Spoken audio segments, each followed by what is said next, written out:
you may have missed it, I don't know, because you're working, you've got other things to do, of course. He was talking about how he was quite positive. He was saying the money, the $250 million, is making a difference. School attendance is up, and that was one of the big things. Also noting that the curfew did work. It was a circuit breaker. But, I don't know, $250 million and you have more kids attending school, you want more from that money, yeah, surely.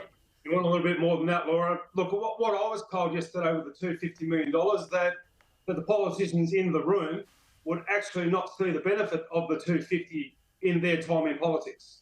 So it's well down the road. Yeah. That's what I was told.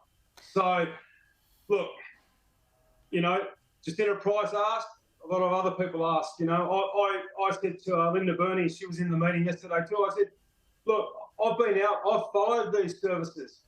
I've followed these services around overnight. I've seen groups of 10 kids no older than 10, and the services drive past them.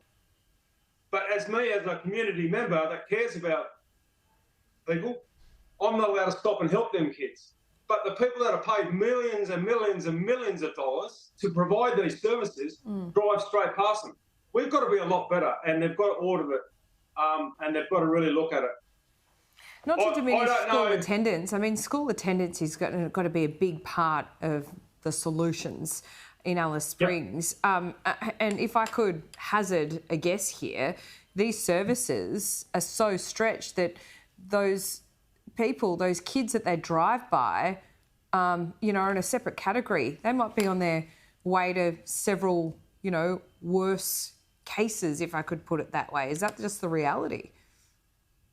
Well, they may be, but when you follow them around and you follow them back around and they park somewhere, Laura, there's a lot of fun and games that go on here, and let's not forget some of these kids are day breaking. They're out all night, and then they're going to school after they've been out in stolen cars all night. You bring your school here have had several instances of that.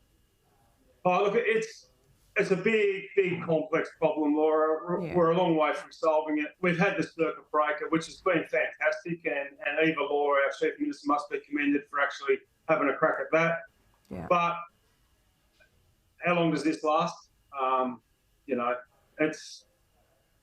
We've just got to be patient and just see how things go out, and probably just trust our two governments of the day.